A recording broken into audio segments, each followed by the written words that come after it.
Hello, everyone. My name is Nicole, and I'm one of the instructors at Daily Ritual. I wanted to come on here and just as a reminder, give you a little offering of some of the things that you can do just at your desk. I've started to kind of get back into my other job, which is breaking down scripts, which means lots of reading, lots of time inputting the information, lots of time on the phone and Zoom. So I'm spending a little bit more time in my office and I'm starting to feel it in my body. So I thought this was a great opportunity to remind myself and maybe share some of the things that I do. Um, First and foremost, be aware and mindful of how you're sitting. I know that when I get focused, if I'm sitting, I've got my seat so that it's comfortable, my feet are on the ground, and you can see my elbows are nice and level. I've got one of those keyboards I can bring closer, and my mouse is also able to go. And I have my screen on you can either just simply raise it up with books. I happen to have one of those little doohickeys that you can place your computer on. But besides just sort of taking a look at the space and trying to create like a good space, I know that when I start to get really focused, my posture can start to, and when you're sitting a long time, sitting is core work. Then I can start to get tired and lazy and cross my legs and just not have really great posture. So you can only sustain it for so long. So the second thing that I do besides being mindful, setting up a good space, is also to have little breaks. Get up, go get a glass of water. I suggest, having a glass of water on your desk or tea or something so that when it's empty, it kind of can remind you to go up and get something. And then also the getting up from your desk. So I set a timer, and usually it's about every half hour. And I will just get up and go and put the kettle on. I'll get up because I'm working from home in this situation. Or I'll get up and go to the fridge and maybe grab a snack or something that can kind of break how I'm sitting. Or I'll just literally do a lap around my living room a couple of times and come and sit back down. Just getting out of just this sitting position of this one way of being or reaching or doing. But there are also some little breaks that you can do at the desk. So some of my favorite ones, I'm just gonna move some of my stuff out of the way. So a lot of the times I have to either look down or look beside and do things like this. So I try to, when I take a break, and sometimes these are just like little 30-second breaks, and just if I'm kind of feeling tight in my neck, just moving the head from left to right, nose on the horizon, eyes on the horizon, and try to move back and forth without stopping on one side, and just find a fluidity in the movement. And once you've done that, you can kind of feel the loosening in your neck. And the other one is to allow, because we're either looking straight ahead, looking down, or getting into the back of our neck. Another great one that I like to do is to allow my ear to fall towards my shoulder, but you want your crown to go up and over, like you're pouring water out of the crown of your head. And just finding that fluidity, that movement, not necessarily staying on one side. If it feels really juicy, you can, of course, but the idea is to have some movement to create circulation. And when we hold our body in positions and we have that tenseness, it kind of tells the muscles that we're, to do that. And sometimes our body tries to help and do things and it's not helpful. So we need to remind it that moving is good as well. Another one that I like to do is just a very simple using the clock. I usually start at 12 o'clock. So you use the face of the clock. 1, 2, 3, 4, 5, 6, 7, 8, 9, 10, 11, 12. And I use my nose as a guidance so that I'm not collapsing in the neck or doing anything like that. But just kind of doing that a few times, and it can be as slow as you need. Just allowing some range of motion. And then after you've done that a couple of times, reverse it. Hands can just rest on the knees.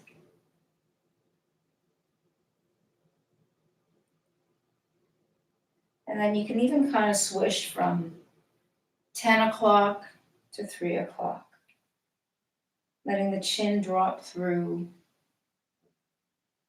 and then go from 3 o'clock up over 12 to 10 o'clock.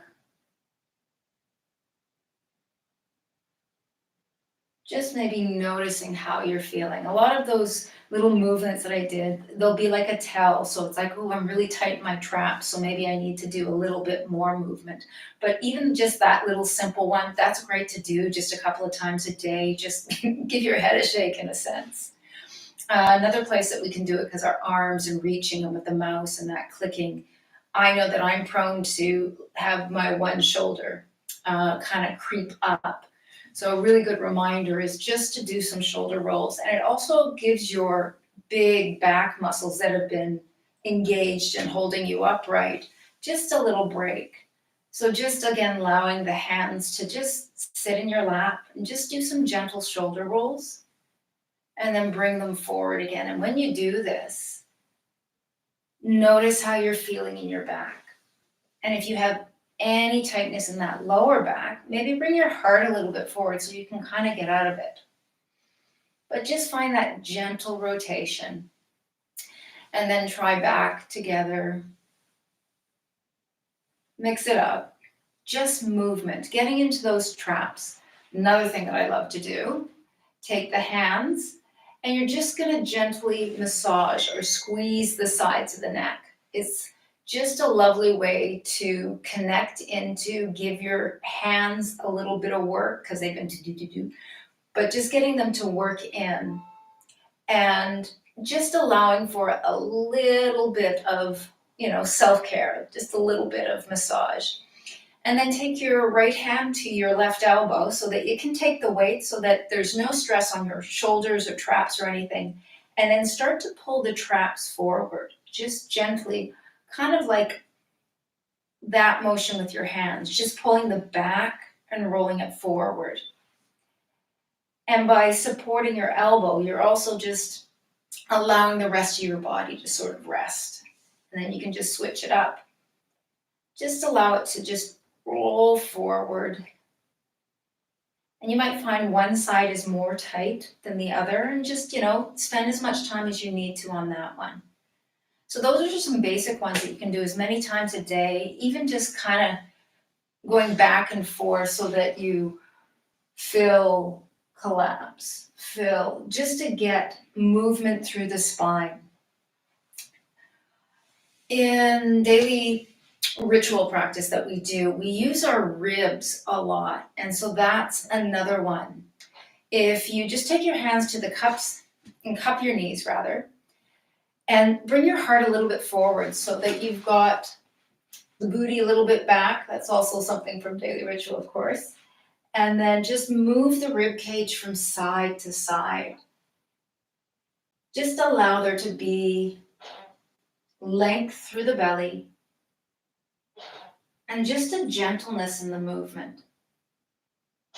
If you've been sitting for a really long time, this can feel absolutely divine. And you can even take a little time on one side, a little time on the other, and allow the head to kind of go as well. From this, you can also carry forward. You can place your elbows just on your knees and then just allow the hands to clasp. And then same thing. Ribs gonna reach from side to side. The shoulder kind of reaches forward as you do it in this position. And then you can just hang. Just let your body hang for a second. Let the arms hang heavy. And then again, ribs from side to side. And then when you come up, come back the way you went down. Elbows to the knees. Push into the back heart. And then we want to reach our heart forward and fill through the back to come back up. You can also use your desk as a little bit of resistance. So if you take your hands and you just kind of engage them so that they're gripping at the desk, And again, the hips can go a little bit back. If you got a wheelie, it makes it really easy. You can see that gentle pelvic tilt. Elbows can turn slightly outward and then pushing into the ribs again from side to side. And pouring water out of the crown of the head so that you're long on your neck on both sides. Keeping long through the belly and long through both sides of the body. And then we can do that, hips rooting back, and just reach the arms forward and just allow that lengthening. So the belly can spill forward. And in this one, we're gonna just allow ourselves to just engage the hands so that we can find that length, but then let go of the head. And then just bring the head back up and feel the difference.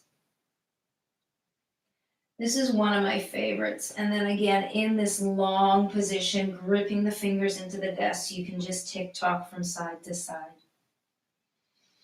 And then bring yourself back up. Just even turning the elbows out, just finding the armpit hollows, just any sort of movement that you can find. I really also enjoy, because I often will feel like with my shoulders and that my neck, it starts to get tense, is taking your right hand to your left wrist, and you're just going to, again, bring the heart just a little bit forward, hips back, and we're going to just arc up and over. Press the left ribs out and reach the right hand up, keeping long on both sides, and you can look up towards your hands. And you can find a gentle pulse, or you can just hold and let the both both shoulders just melt away from the ears. And then just simply change hands, left wrist, and it's gentle pulling, about 10%. Again, pressing the right ribs out, reach the hand forward. And then maybe just a few shoulder rolls. But whatever you do, be mindful in how you're setting up your desk. Be mindful about how long you've been sitting there. Try and keep both feet on the ground. And know that if you're tired, sometimes it's good to just get up and walk away. The timers, like I said, are really useful. And sometimes it's really an opportune time. Just hit snooze and try again. But that's it. I just wanted to come on and give you that little reminder. Move your body, breathe, drink water, and yeah, take little self-care breaks. Wiggle your body. Get up and dance for a couple of minutes. Do laps around your living room. If you have the opportunity and you're working at home, or even maybe at work, go outside. But take care of yourselves.